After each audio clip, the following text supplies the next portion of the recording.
In the summer of 1944, the beaches of Normandy were still scarred by the machinery of war. The sand that had carried thousands of soldiers ashore now held fragments of metal, torn uniforms, and splintered wood. The air carried the faint smell of smoke and fuel, mixed with the salt of the sea. Amid this landscape of ruin, a small group of American soldiers began to build something no one had expected from men who had just come out of battle. They were not erecting new defenses or repairing gun emplacements. They were building a chapel. They worked on a small rise near Vierville-sur-Mer, one of the villages that had witnessed the Allied landings just weeks before. The men belonged to units still stationed along the coast, maintaining supply routes and guarding depots. For them, the war was not yet over, but the front had moved eastward, leaving behind a silence that felt almost unbearable. The soldiers gathered what they could find: wooden ammunition crates, torn canvas from supply trucks, and spent shell casings scattered across the fields. From the remnants of destruction, they decided to make a house of peace. The structure they raised was modest. Its walls were made from ammunition boxes stacked in rows, their stenciled markings still visible beneath the dust. The roof was a patchwork of tarpaulins stretched over wooden beams. A large shell casing, once meant for artillery fire, was hung as a makeshift bell. It did not ring with sound, but with meaning, a symbol that something sacred could rise from what had been used to kill. The men gave no speeches and expected no recognition. They simply built, working quietly in the brief pauses between duties, as if the act itself could cleanse the memory of the beaches. This chapel in Vierville-sur-Mer became the first permanent American military chapel established in France after D-Day. It was not designed by architects or sanctioned by command. It was born out of a shared need among soldiers who had seen too much death to continue without creating a sign of life. For many of them, faith was not about religion in that moment, but about endurance, a way to give form to the gratitude of having survived. When they stood inside, surrounded by the same wooden boxes that had once carried ammunition, they felt for the first time that the war could be answered not only by weapons, but by remembrance. Local villagers watched as the Americans worked, and some began to help. French carpenters offered nails and tools. Women brought flowers to place by the altar once it was finished. Together they turned the ruins of war into a shared space of peace. The chapel stood just above the coastline where thousands of men had fallen, its crude walls catching the wind from the sea. There was nothing grand about it, no stained glass, no steeple, yet to those who entered, it carried a weight greater than any monument. In a landscape defined by destruction, the soldiers had built something that affirmed life. The Vierville-sur-Mer chapel became a symbol not only of faith, but of transformation, proof that even the detritus of battle could be turned toward meaning. What had once been tools of war were now parts of a sanctuary. And in that fragile wooden structure, standing quietly between the graves and the sea, the soldiers found a form of redemption that no victory could offer. For the thousands of American soldiers who had survived the landings and battles of Normandy, the summer of 1944 brought not triumph, but silence. The front had moved east toward the Seine, and behind it remained a landscape littered with wreckage and the dead. For the men who stayed behind to guard supply lines, repair vehicles, or bury the fallen, the days felt strangely hollow. The tension of combat had vanished, but it left behind a weight that could not be lifted by rest or victory. Many soldiers discovered that survival itself came with a burden, a sense of emptiness that no medal or order could fill. The battles for Omaha Beach, St. Lo, and Cannes had torn apart entire towns. Soldiers who had once dreamed of home now walked among ruins that reminded them of their own fragility. They were young men who had seen the sea turn red, who had carried friends from burning landing craft, and who now lived with the knowledge that they had survived where others had not. Between supply convoys and guard duties, they had too much time to think. The adrenaline that had carried them through June and July faded, and with it came a quiet reckoning. Some wrote in letters that the worst part of war was not the fear, but what followed when the fear was gone, the emptiness that crept in once the shooting stopped. Military life after the invasion settled into a monotonous rhythm. Units camped in fields outside French villages, waiting for new orders, eating from tin rations, cleaning weapons that might never be used again. Commanders emphasized discipline, but discipline could not heal the private exhaustion of men who had seen too much death. Chaplains noticed the change, attendance at services grew, but so did the questions that had no answers. Why had they survived? What would they return to? What meaning could exist after the destruction they had witnessed? For many, the religion of their childhood seemed distant, yet the need for something to believe in became stronger than ever. In the quiet weeks after combat, the soldiers began to build small memorials on their own. Some placed crosses made from rifle stocks near the graves of friends, others carved names into helmets or ammunition boxes. These gestures were spontaneous, acts of remembrance rather than duty. They reflected a deep human need to create order amid chaos, to transform the materials of war into something that could make sense of loss. It was in this atmosphere of fatigue and reflection that the idea of a chapel emerged. No one issued a directive or blueprint. The decision came naturally, born from the same impulse that made men straighten the rows of graves and polish shell casings into souvenirs. Building the chapel was not an act of command but of recovery, a way to rebuild themselves through the act of creation. Where the army had taught them to destroy, they now wanted to assemble, to make something that pointed beyond violence. The chapel became a means to fill the silence that had settled over the beaches, a silence too vast for words. For these men, victory was not enough. They had seen that victory came at the price of human lives and broken cities. What they longed for was restoration, of meaning, of dignity, of peace within their own minds. The act of constructing a place of worship from the fragments of battle was their quiet defiance against despair. It was proof, to themselves more than to anyone else, that the war had not stripped them entirely of their humanity. In the shadows of the Normandy coast, surrounded by the debris of conflict, they sought not glory or recognition, but the fragile possibility of faith, the belief that even after destruction, something good could still be built. After the Allied landings on June 6, 1944, Normandy became a landscape of devastation. Entire towns such as Saint-Lô, Coutances, and Corentin were reduced to rubble by weeks of artillery fire and aerial bombardment. Churches that had stood for centuries were left roofless, their bells shattered, their altars buried under stone. Roads were lined with wrecked vehicles, broken weapons, and hastily dug graves. The American army, advancing inland from Omaha and Utah beaches, moved not through the heart of France as it once existed, but through the ruins of a civilization interrupted. For many soldiers, the destruction of churches was not only a physical loss but a moral wound. It symbolized how deeply the war had cut into the foundations of culture and faith. The U.S. Army Chaplain Corps faced a task unlike anything in its history. Its officers were expected to serve spiritual needs in an environment where no sanctuary remained. They carried portable altars, chalices, and hymn books in ammunition boxes. Services were held wherever space and safety allowed, in barns, in open meadows, in the shadows of bombed-out cathedrals. On the beaches of Normandy, chaplains had already performed last rites under enemy fire, kneeling beside the wounded while shells fell nearby. By mid-July, as the front moved east, they turned their attention to the living, to the soldiers who remained behind, weary and disoriented, searching for something beyond orders and logistics. In Vierville-sur-Mer, one of the villages overlooking Omaha Beach, a group of American chaplains and engineers proposed creating a fixed chapel. The idea was simple: to transform what remained of military supplies into a space of calm. There were no surviving churches nearby, only ruins and empty fields. Lumber came from broken crates, canvas from damaged tents, nails from dismantled bridges.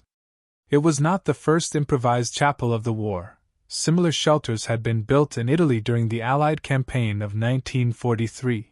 But it became the first permanent American chapel established on French soil after D-Day. The decision carried both practical and symbolic meaning. For soldiers stationed along the coast, the chapel offered a place to gather, to read names of the fallen, and to restore a sense of community after months of chaos. For local civilians, it became a reminder that reconstruction had already begun, even before the fighting ended. The chapel was neither grand nor official. It was built entirely by volunteers under the guidance of Army chaplains from the 1st Infantry Division, whose men had suffered some of the heaviest losses on the beaches below. At that time, France's religious infrastructure was in crisis. Hundreds of parish churches in Normandy had been damaged or destroyed during the campaign. In places like Caen and Bayeux, clergy shared their sanctuaries with Allied units, while mobile field chapels sprang up wherever space permitted. The cooperation between local priests and American chaplains became an important gesture of solidarity between the liberators and the liberated. Joint services were often bilingual, blending English hymns with Latin prayers, and they drew both soldiers and villagers who had survived the occupation. By the late summer of 1944, as the Allied front pushed toward Paris, Vierville-sur-Mer remained one of the few coastal sites where the war and faith coexisted visibly. The chapel built there was both a shelter and a symbol, a modest wooden structure on a hill above the sea, overlooking the landing beaches where thousands had died for freedom. Its creation reflected the moral dimension of the Allied campaign, the determination not only to defeat tyranny but to preserve the idea of humanity itself. In the broader context of the war, it marked a quiet turning point, the moment when men trained to destroy began, for the first time in years, to build. The idea for the chapel took shape not through a formal order or a moment of command, but through an unplanned realization born from exhaustion and need. In the weeks following the Normandy landings, outdoor worship services became a common sight along the beaches and hedgerows of northern France. Chaplains conducted mass or prayer gatherings wherever troops could assemble safely, often in the open air, surrounded by the remains of destroyed vehicles and ammunition crates. These gatherings were held on rough terrain, under shifting skies that alternated between sunlight and cold rain.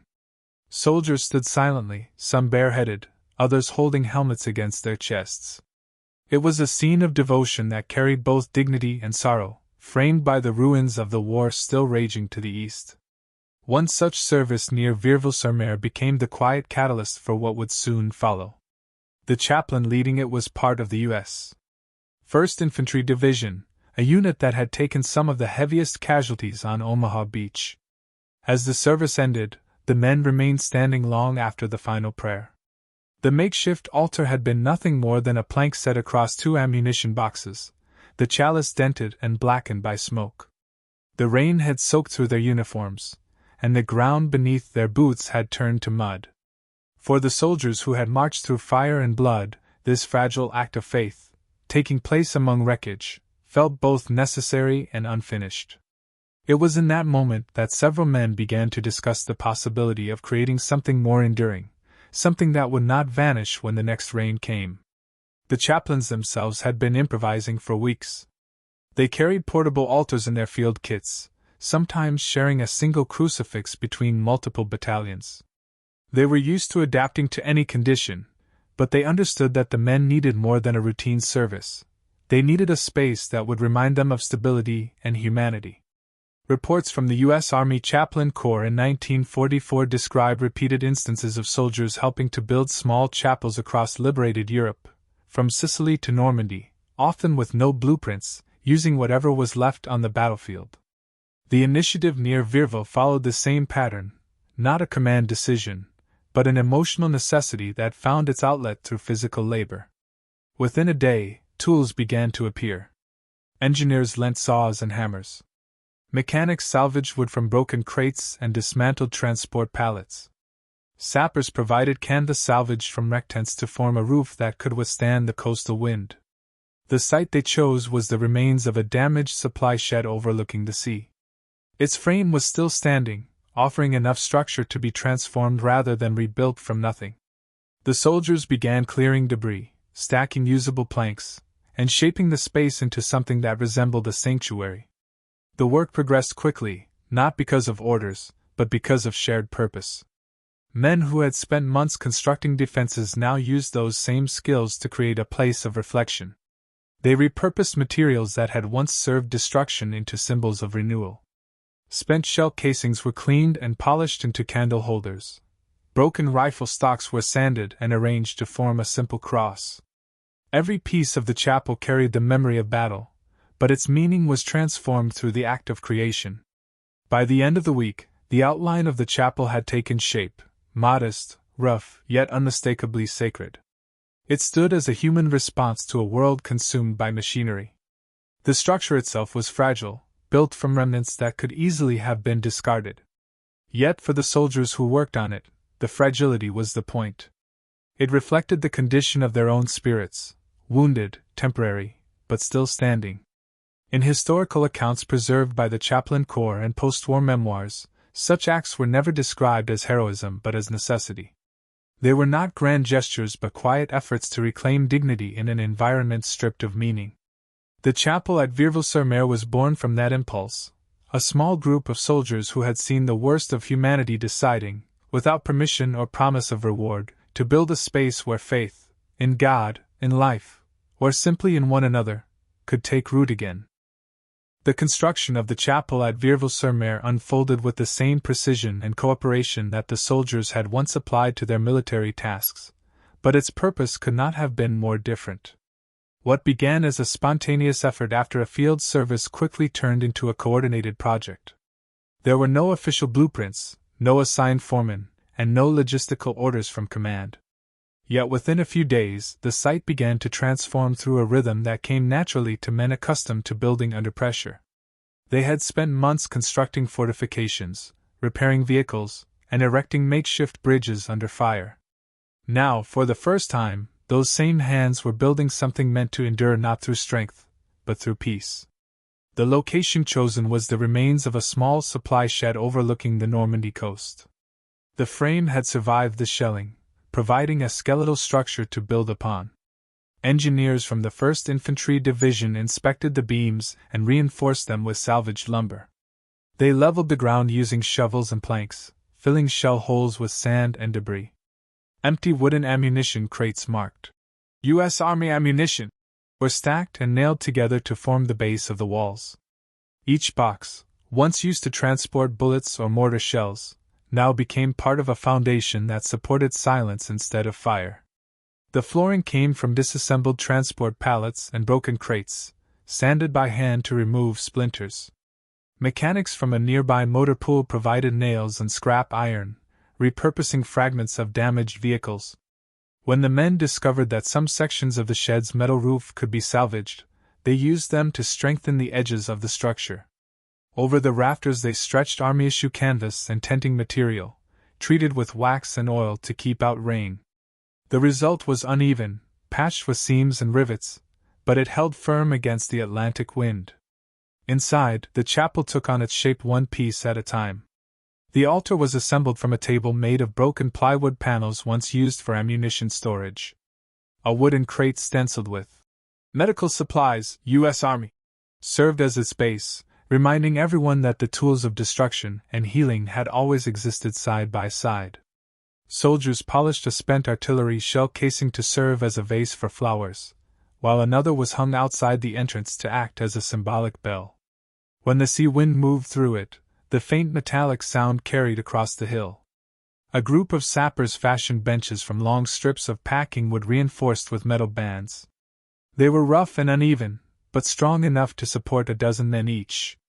For across, 2 steel rods from a damaged landing craft ramp were welded together by an army mechanic using a field torch. The surface was left unpainted so that its gray metal caught the sunlight that streamed through the canvas roof. Around it, the men arranged candles made from melted remnants of ration tins, and behind it hung a single white flag from a field hospital tent. Each addition came from the landscape of war, and each transformation carried a symbolic reversal. The soldiers began to joke that the chapel was built from what used to shoot, but behind their laughter lay pride. Every hammer strike and cut of wood seemed to reclaim a small piece of humanity from the machinery of destruction that had surrounded them for months. Local civilians, curious and moved by what they saw, offered small contributions, bits of glass for windows, nails from dismantled barns, and flowers from the fields nearby. The work continued between duties, often in the evenings when the light turned golden over the sea. The smell of salt mixed with the scent of fresh wood and oil, and for a moment the war felt distant. There was no ceremony when the construction ended, only quiet satisfaction. The chapel stood small and imperfect, its roof uneven, its walls patched, but it was solid and alive. It was not just a building but a testimony of reversal, from violence to reverence, from destruction to remembrance. Historically, similar scenes unfolded across Europe during 1944 and 1945. Soldiers and chaplains in the U.S. Army and other Allied units often repurposed war materials into makeshift places of worship. The Vierville-sur-Mer chapel belonged to this lineage of spontaneous sanctuaries, built not by architects, but by men who had come to understand that even in war, construction could become an act of faith. Each board and each nail in that chapel stood as proof that, amid ruins, the human need to create could still overcome the instinct to destroy. The field experience of the Vierville-sur-Mer chapel revealed something few military planners could have anticipated: that a structure built from the remains of war could unite people who, weeks earlier, had lived in entirely different worlds. Once the small chapel was completed, it began to attract attention not just from the soldiers who had constructed it, but from the civilians whose villages had been torn apart during the invasion. The men had intended the chapel to be a quiet refuge for themselves, a place to find rest from the exhaustion of combat. Yet very quickly it became a shared sanctuary, blurring the boundaries between the army and the people it had come to liberate. The first visitors were local villagers from Vierville-sur-Mer and the nearby hamlets along Omaha Beach. Many of them had spent the invasion hiding in cellars or fields, emerging to find their homes damaged and their churches in ruins. When they saw American soldiers building a place of worship on the hill above the beach, they recognized it as more than a military project. They offered what little they could: fresh flowers from the fields, pieces of fabric for decoration, candles salvaged from damaged houses. A local carpenter, whose workshop had been destroyed by shellfire, helped the soldiers repair the chapel roof, teaching them how to reinforce the crude wooden beams against the Atlantic wind. Services were held almost daily. The chaplains of the U.S. Army rotated between nearby units, using the chapel for both Catholic Mass and Protestant prayer gatherings. Historical records from the U.S. Army Chaplain Corps confirm that such joint use of facilities was common in Normandy, reflecting both the diversity of the American forces and the need for cooperation in limited conditions. In Vierville, this inclusiveness extended to the local population. French civilians often stood beside the soldiers during services, even if they did not understand the English prayers. What mattered was not the words, but the shared silence, the recognition that faith could momentarily bridge the distance between liberators and liberated. On Sundays, the chapel became a meeting point for both communities. Army cooks from the beach logistics units brought coffee and biscuits. French families brought bread, fruit, and flowers. After the service, the soldiers and villagers would linger outside, overlooking the sea that had brought destruction and salvation in equal measure. For a few hours each week, the war seemed suspended. The men who had stormed the beaches and the people whose homes had been shelled stood together on the same ground, united not by orders, but by memory. The chapel also became a setting for deeply personal moments. According to post-war testimonies preserved in local French archives and in the records of the 1st Infantry Division Association, several baptisms were conducted there during the summer and autumn of 1944. American chaplains baptized children from local families whose parish churches had been destroyed, using makeshift fonts carved from shell casings or canteens. These ceremonies were simple, without choir or ritual grandeur, yet they carried enormous symbolic weight. They represented the first acts of renewal in a region still marked by ruins. For the soldiers, attending services in the chapel became a stabilizing ritual. Many of them had fought at Omaha or Utah Beach and remained stationed in the area to maintain supply depots. Their days were filled with mechanical work, guarding convoys, and clearing mines. In the evenings, some returned to the chapel to sit in silence, write letters, or leave tokens, dog tags, patches, or photographs, near the altar. The chapel's logbook, kept by one of the chaplains, recorded entries in multiple languages, including English and French, with notes of gratitude, remembrance, and hope.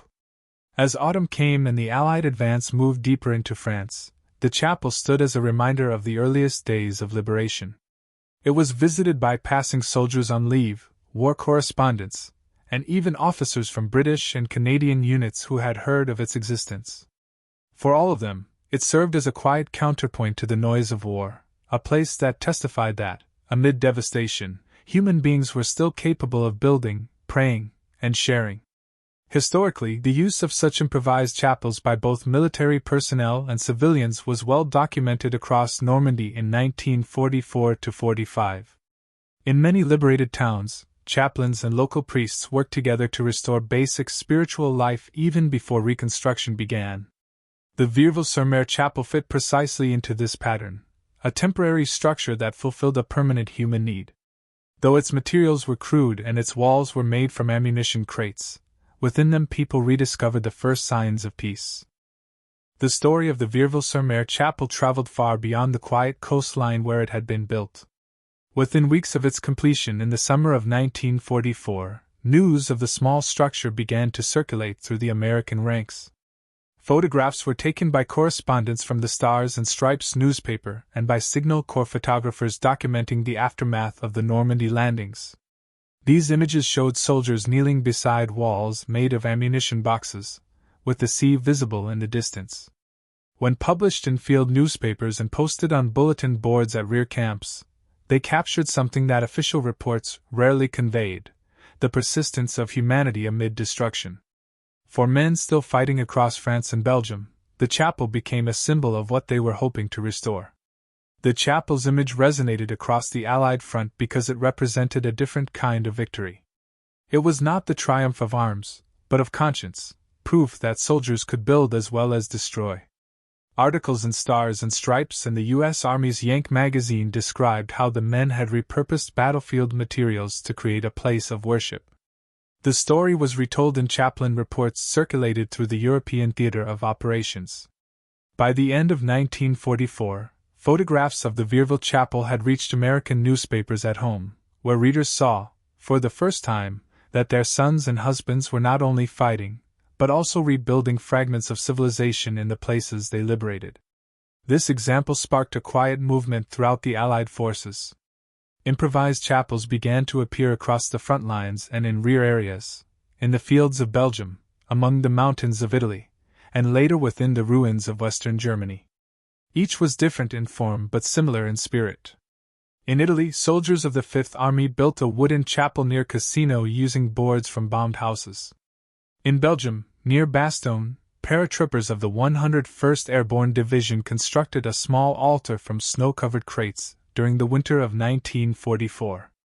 In Germany, during the final months of the war, units established chapels inside captured barns and abandoned schools, hanging makeshift crosses fashioned from splintered beams.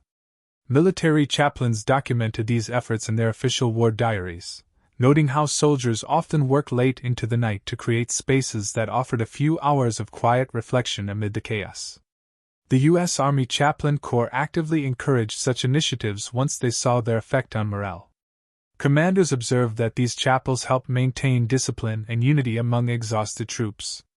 More importantly, they restored a sense of moral purpose to men who had been living for months in the machinery of destruction.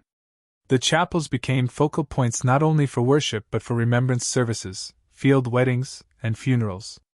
They were also used for interfaith gatherings, reflecting the pluralism of the American Army. Catholic, Protestant, and Jewish chaplains often shared the same altar on different days, a practice recorded in the official Summary of Religious Activities, European Theater, 1944–45. Civilian observers, too, took notice. French journalists and local clergy described the Vierville Chapel in regional papers after liberation, calling it une église née de ruines, a church born from ruins. To the French population, it symbolized not occupation by a foreign army, but collaboration in rebuilding faith and dignity. In some villages, the example inspired citizens to transform damaged barns or basements into temporary churches until reconstruction could begin. As the Allied armies advanced deeper into Europe, the idea spread organically. The chapel at Vierville-sur-Mer was eventually dismantled when the troops moved inland, but its memory lived on through photographs and testimonies.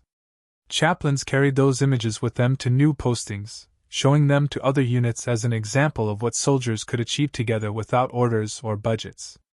The story was retold across camps, and with each retelling, the act grew in symbolic power, a quiet statement that spiritual endurance could survive even total war. By 1945, field chapels had become a familiar sight across liberated Europe. Some were simple tents with a cross made from sticks, others were more elaborate wooden buildings constructed by engineers. What connected them all was not architecture, but intention. They marked the moments when war paused long enough for men to remember that they were still human. For countless soldiers, the war did not truly end with Germany's surrender in May 1945. It ended in moments like those, in the dim light of a canvas chapel, with the sound of the wind outside and the echo of voices rising not in command, but in prayer. Historically, this phenomenon was well documented by post-war army publications and the archives of the Chaplain Corps. It demonstrated how an improvised act on the beaches of Normandy grew into a widespread tradition that continued in later conflicts, from Korea to Vietnam, where American soldiers would once again build chapels from the remnants of war. What had begun in Vierville-sur-Mer as a gesture of solace became, over time, a lasting element of military culture, the belief that even in the heart of battle, faith and creation could coexist with destruction. The legacy of the Vierville-sur-Mer chapel endured long after the last soldiers left the beaches of Normandy. Although the original wartime structure did not survive in its complete form, the site itself remained a place of quiet remembrance. In the years following the liberation of France, local residents and visiting veterans continued to care for the spot where the small chapel had once stood. A memorial plaque was later installed nearby, commemorating the first American field chapel established on French soil after D-Day.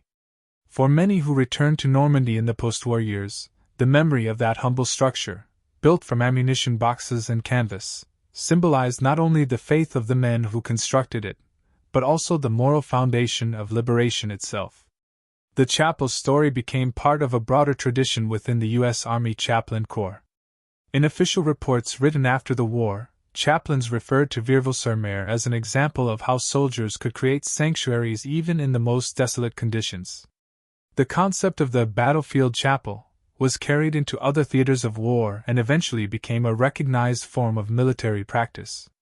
In Korea, chaplains built small wooden chapels along the Pusan perimeter and later near the 38th parallel, often using sandbags, scrap lumber, and steel sheets left from supply convoys. These makeshift sanctuaries were direct descendants of those in Normandy, simple, functional, and built by soldiers themselves rather than by professional builders. During the Vietnam War, the same principle reappeared in new form. Chaplains and engineers collaborated to build field chapels in jungle outposts and airbases using whatever materials were available: bamboo, corrugated tin, and sandbags. The Army Chaplain School, by then based at Fort Hamilton in New York, even used the Normandy example in its training manuals as a model for spiritual resourcefulness. The story of the Vierville Chapel was cited in lectures about morale and the symbolic importance of faith during prolonged conflict. It reminded young chaplains that the power of their role was not in ceremony or architecture, but in the human ability to create meaning amid chaos. For the people of Normandy, the legacy was equally tangible. The presence of American military chapels during the war and their cooperation with French clergy became a cornerstone of post-war Franco-American memory. In Vierville-sur-Mer, the local parish incorporated the story of the wartime chapel into its annual D-Day commemorations. Photographs taken by the U.S. Signal Corps in 1944 were later displayed in museums and visitor centers along the Normandy coast, such as the Omaha Beach Memorial Museum, where they stand among the most poignant visual records of the human side of the invasion. The chapel's image, a modest structure overlooking the sea, became part of a collective memory of liberation that valued compassion as much as courage. The symbolic meaning of the Vierville Chapel also reached beyond its specific location. In American public memory, it stood for the idea that war could reveal not only destruction but also renewal.